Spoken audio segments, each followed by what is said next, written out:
এটার মধ্যে লুকাই দিছে। ভাবকরা বলছে এই যে কইল এই যে 5 ওয়াক্ত নামাজ পড়ছে, 5 ওয়াক্ত নামাজ করে কয়জনে তারা এমন পাইছে? এইভাবে পাওয়া যায় না। বলছে চুরি করলে তারে পায়। সেই সুদটা কি? কারোর বাড়ি ধন সম্পদ লুট করে নেওয়া, এটার নাম চুরি না। রাত্রেবেলা নিশীতে নীরবে নিবৃত্তে একটা তাজ্জুদের নামাজ আছে, যেই নামাজটা তুমি আর আমি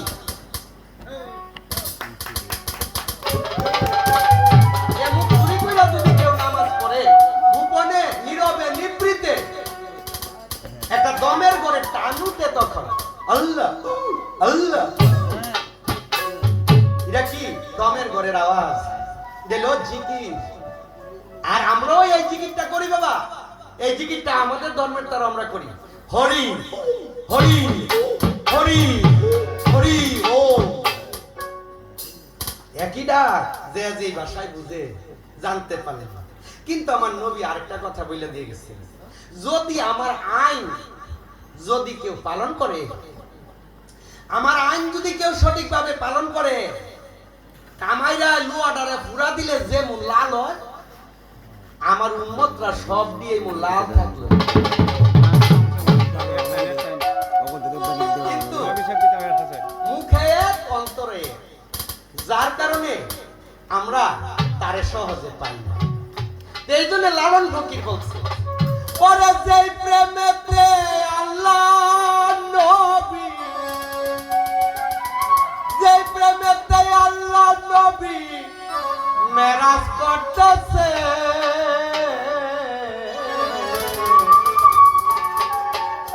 যে প্রেমেতে আল্লাহ নবী মেরাজ করতেছে। মেরাজ মানে কি? তার সাথে মিলন, আনন্দ, প্রেম, তার খবর জানা, তার ধ্যানে থাকা। তুমি আর আমি ছাড়া এই জগতে কেউ নাই। এই আমরা তো যার টাকা আছে হেরা না, আমরা মক্কাতে যাই, মদিনাতে যাই। যার টাকা নাই হ্যাঁ কেমনে যাবে?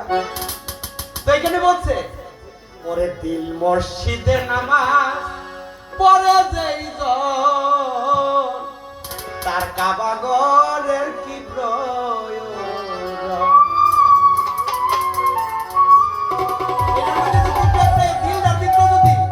একটা মসজিদ, একটা কাবা যদি আমরা তৈরি করতে পারতাম, তাইলে আমার টাকা না থাকলে আমার দুঃখ পাওয়ার কথা না। আমি ওইখানে না গেলেও কাবা আমার হৃদয়ের ভিতরে ওই জন্ম হয়ে যাবে।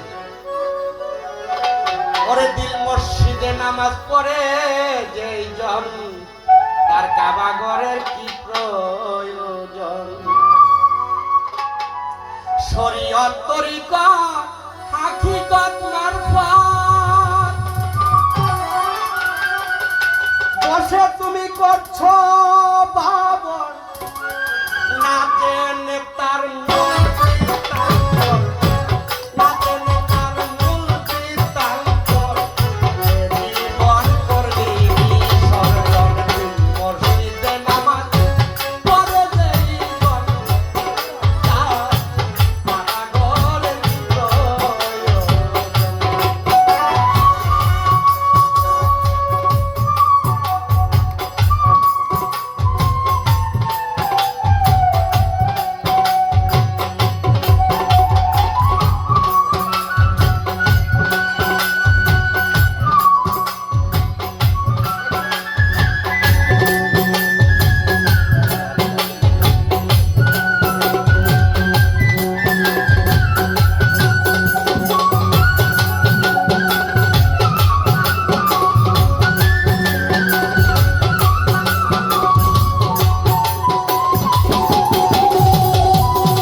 তাহলে দেখতেন তো এই যে প্রেমটা যদি আমরা একবার ভাবি, এই প্রেমটা যদি আমরা ভাবতাম কোনোদিন, তাইলে আমাদের এই সমাজে